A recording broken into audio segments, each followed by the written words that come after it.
Hey guys, welcome back to the channel. Today I'll be going over the Coinbase Pro API package called rGDAX. But the first thing we need to do is get our API keys.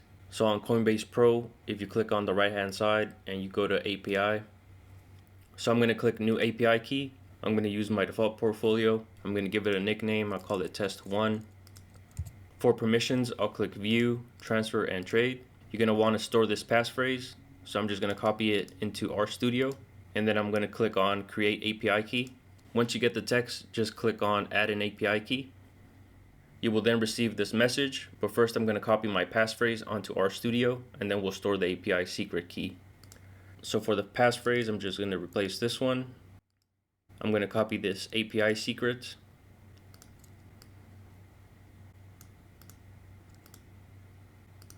And then I'm going to click done. So this is the previous key I had, so I'm just going to delete it. I'm then going to copy this API key onto RStudio. Alright, so that's all we need from Coinbase Pro. So the package is called rGDAX, and you're going to want to install DevTools. After you install and require DevTools, you're going to want to install from GitHub. So these are the lines you're going to want to run in order to install this package, and also require other packages that we're going to need in this tutorial. Alright, so I'm going to store my API keys into this new environment. Now that I have my API keys stored in this new environment, I'm going to test the functions out. So the first thing I want to check is my accounts. Now this following line will get you all the accounts for all the cryptos on Coinbase Pro, along with the account IDs for each of the cryptos. So let's go ahead and run this line. Now for privacy reasons, I'm going to actually delete the account IDs. But if we take a look at that data frame, it'll let you know your account ID, the currency or the crypto, the balance, the hold amount, how much is actually available, and if trading is enabled. So here we have 66 entries, which should represent all the cryptos available on Coinbase Pro. Alright, so let's go back to our script. I'm going to rerun that so that we have access to our account IDs. Now I'm going to extract my account ID for my Ethereum wallet, and I'm going to store it into this keys environment. And now I'm going to get account specifics for my Ethereum account by running this following line. Again, I'm going to block some fields here. So if we take a look at our Ethereum account, you'll see your account ID here, the currency, the balance, the available balance, your profile ID, and if trading is enabled for this currency. All right, so let's go back to our script. All right, so for the holds wrapper, this will get you any holds for the currency specified. But since I don't have any holds for this specific currency, I'm not going to run it because it just returns an empty data frame. But you can go ahead and run it for any specific crypto that you have in your account to see if you have any holds. We can also extract the 24-hour stats for any given currency. So we'll go ahead and run this line and take a look at the daily stats. So it just returned open, high, low, close, or last, and the volume in a 30-day period. All right, so let's take a look at the next wrapper. The next wrapper should get you the public order book, and you can specify the levels up to 3. But when I ran this earlier, all levels returned the same thing. So here I'll just run these. We'll take a look at the order book 1, the order book 2, and the order book 3. So we see that for each of these instances, nothing really changed. So I actually built a function that will get you all the order book for any particular crypto. So for this following function, this will get you the best bid and the ask for any particular crypto. So I'll go ahead and run this function and we'll get the best bid and the ask for Ethereum. So we take a look, we see that we have 2 orders. Here's the bid size, the bid price, the ask size, the number of orders on the ask, and I've added this spread between the bid and the ask. I also created another function that will get you the whole order book. So I'll go ahead and run this wrapper, and we'll get the order book for Ethereum. We take a look at the level 2s. So we have the number of orders, the bid size, the bid price, the ask size, and the number of orders on the ask. You can use the order book to get more detailed information on specific levels. So here I'm just going to plot these, and we'll take a look at the plot. So the x-axis is the price and the y-axis is the size. This black line is the midpoint quote for the best bid and the ask. We can glance over and quickly see the points of interest. So this might be useful information for future analysis, but we'll save that for another video. Let's take a look at the next wrapper. We can also view public trades. So let's take a look at Bitcoin's latest trades. So this data frame returns 1,000 entries, all time-stamped with the trade ID, the price, the size, and the side. All right, let's go back to our script.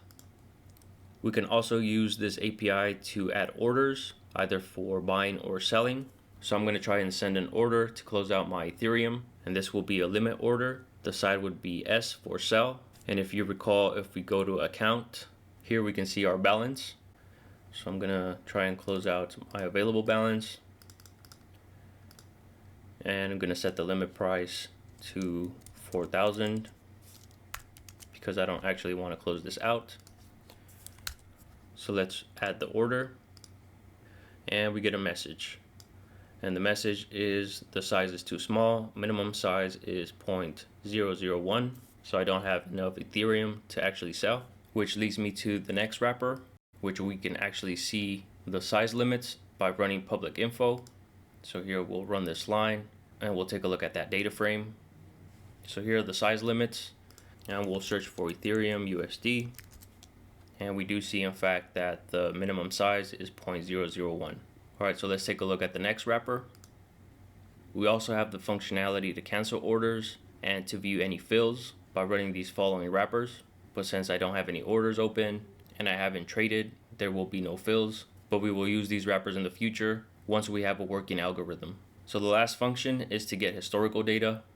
So this package actually has a wrapper to get historical quotes, but I coded up a series of functions that will get you both the most up-to-date bars and also any historical bars, and we'll return the data as an XTS object. So there's a couple arguments needed. We'll start off with granularity, and no matter what interval you call, it would always be limited to just 300 bars.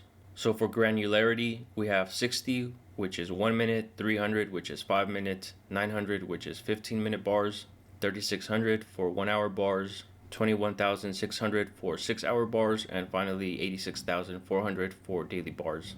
So this get start function will actually ensure that we get 300 bars of data no matter what interval you specify. The parameters are just now and interval. Now is the ending timestamp, and interval is the granularity you specify.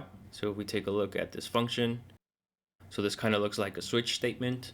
So we'll take the ending timestamp and subtract the time needed in order for us to get exactly 300 bars of data.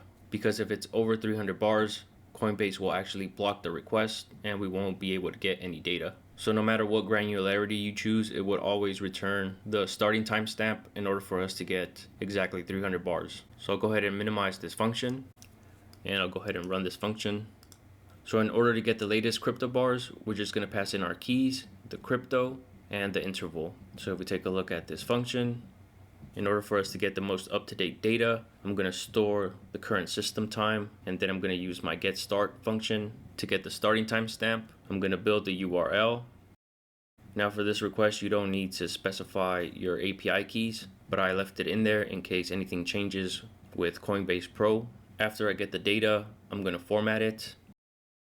I'm going to format the column names, format the time zone, and convert it into an XTS object. So I'll go ahead and minimize this function. Go ahead and run it. So I'm going to get the latest crypto bars for Bitcoin at 1 minute intervals. And if we take a look at the data, so we see that we have 1 minute intervals and we do have 300 entries. So let's try a different interval. So for 300, that would be 5 minutes. Let's take a look at the data. So here we have 5 minute data and 300 bars. Let's do one more. Let's get the daily bars. So if we take a look at the data, here we have daily bars and 300 entries. All right, so what happens if you don't want to actually get the latest bars? What if you want historical bars? Well, I built a function as well for that called get historical crypto bars. It works similarly to the previous wrapper, except this time we just need to add the end date and the end time. So I'll go ahead and run this wrapper. Now for each granularity, I have specified the lines to run. So depending on what interval you choose, you're going to want to specify the starting point, which will create a time sequence, and then we're going to split that time sequence at every 300 interval. So for example, if I want to get data from October 1st, 2019, this would be my starting point.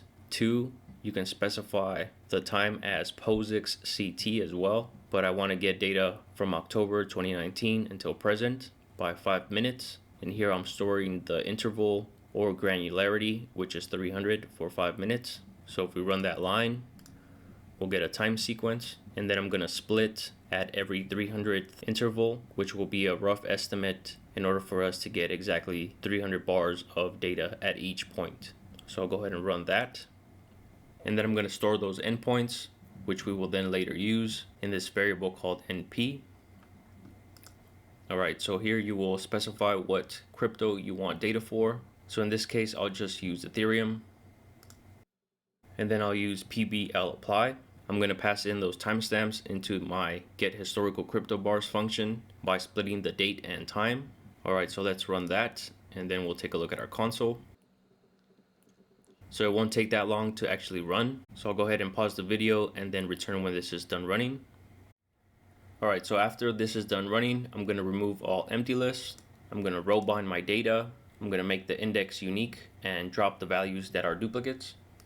Now the following lines ensure that we actually got all the data and we don't have any missing values or dates. So let me scroll up and let's go to our console. So the length was 613 for the actual data, and the length between October 1st, 2019 and today is 612, and we check to see what date is actually missing. So here we see that the date that's actually missing is September 30th, but that's outside of our call range since we wanted data from October 1st. So we are not missing any data.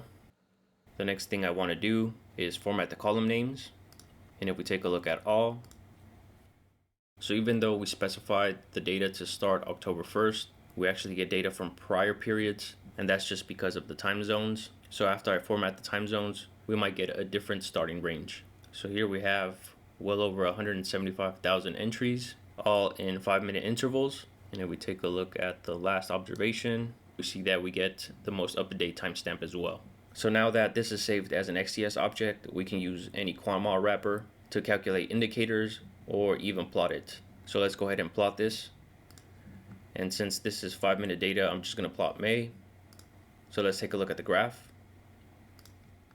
So here we see that we have 5-minute intervals for the full month of May. So from this point forward, I'm going to try and get data for different cryptos and see if we can develop any algorithms that we can send orders to Coinbase Pro. So stay tuned for that. Well, this concludes the video, guys. I hope this video was informative. Please subscribe to the channel if you haven't done so already. Thank you for watching, and I'll see you guys in the next video.